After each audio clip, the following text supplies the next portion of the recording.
Em nome do Pai, do Filho e do Espírito Santo. Amém. Bom dia. Hoje é terça-feira, dia 11 de maio, do Evangelho segundo São João. Naquele tempo, disse Jesus aos seus discípulos: Agora parto para aquele que me enviou. E nenhum de vós me pergunta: Para onde vais? Mas porque vos disse: A tristeza encheu os vossos corações. No entanto, eu vos digo a verdade. É bom para vós que eu parta. Se eu não for, não virá até vós o defensor.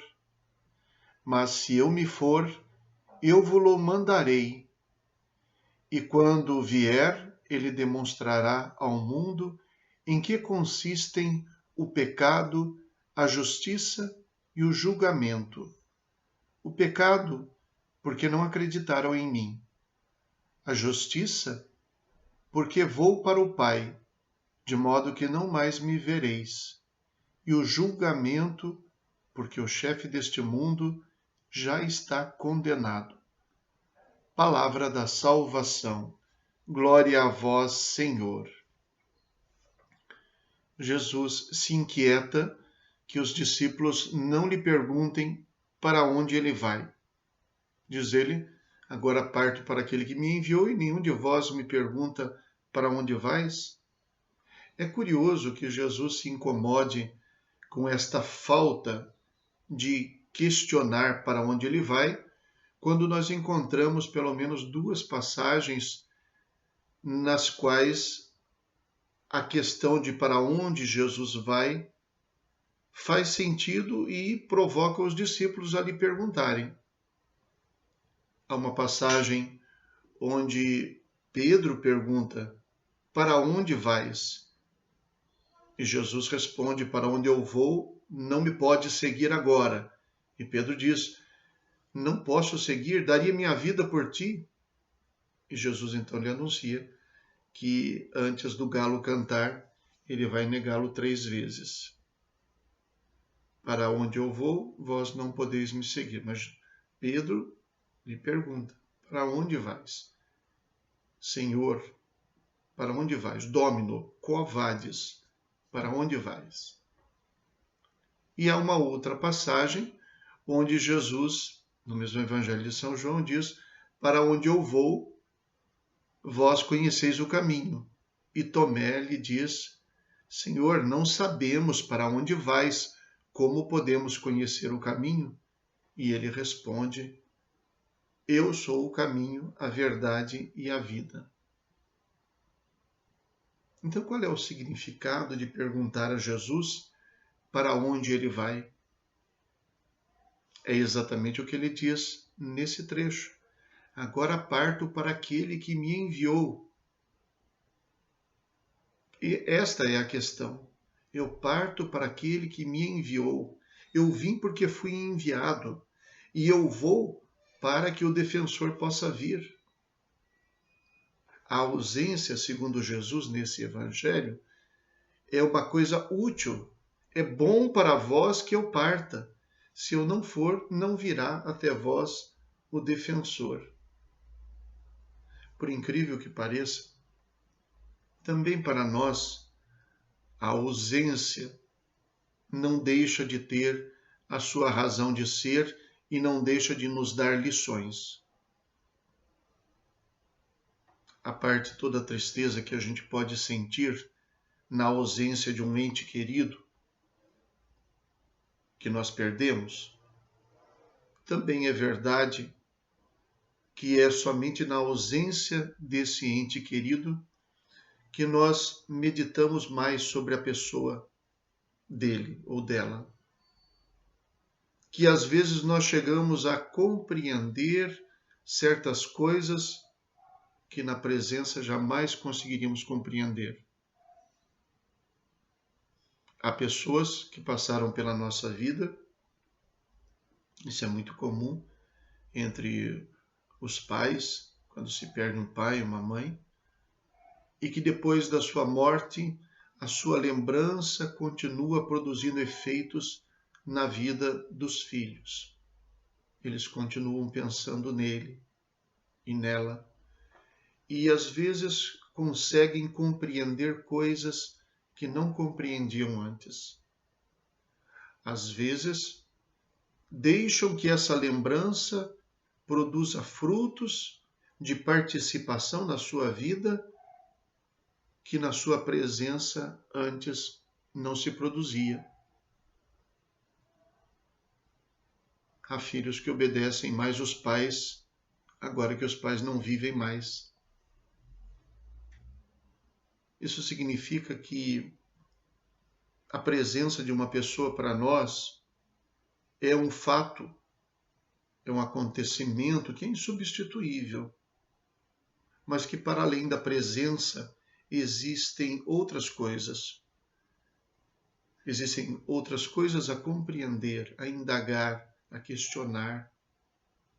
A gente consegue pensar por que a pessoa fez dessa maneira, por que ela agia assim.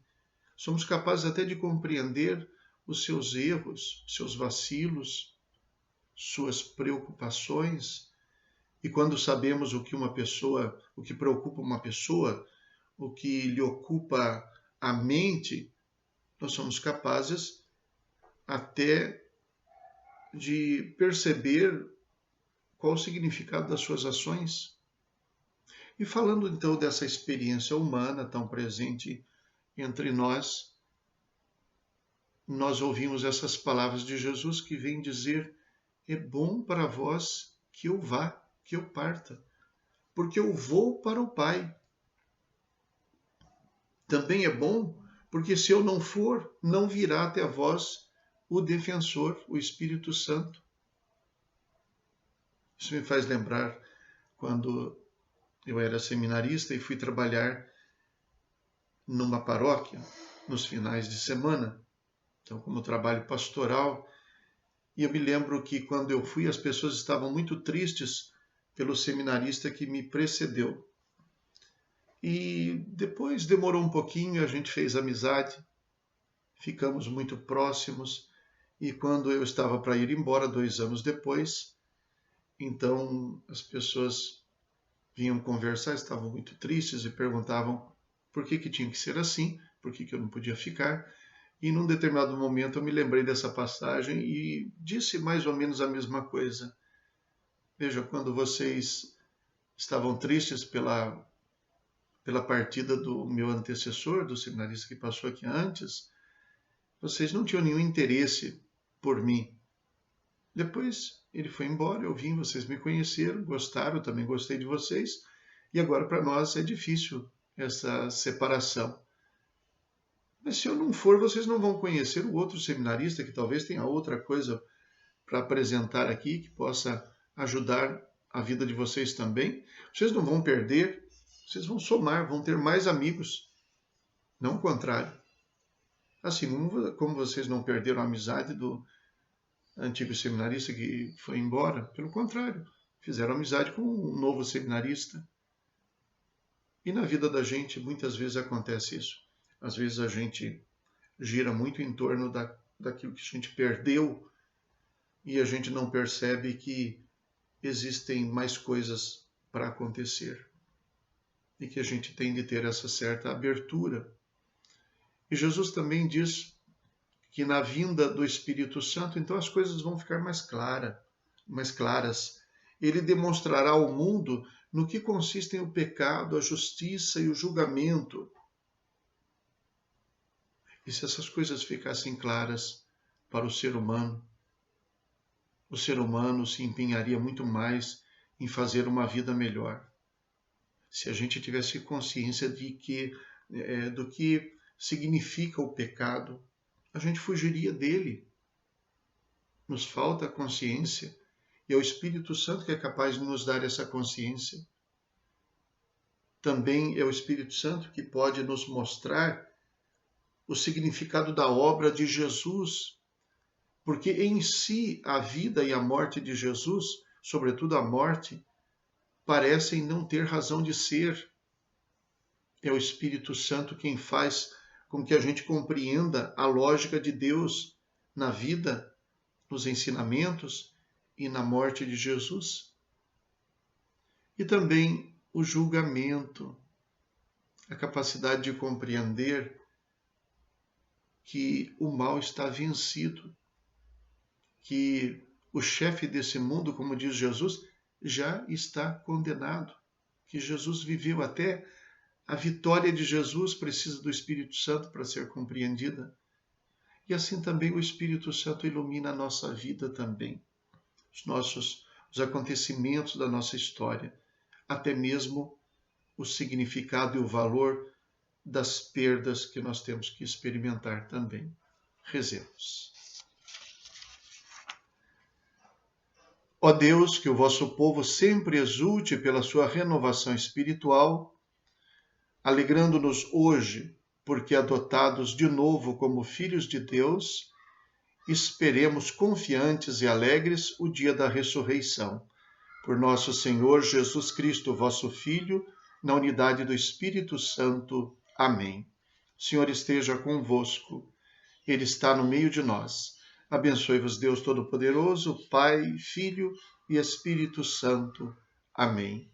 Bom dia, fiquem com Deus.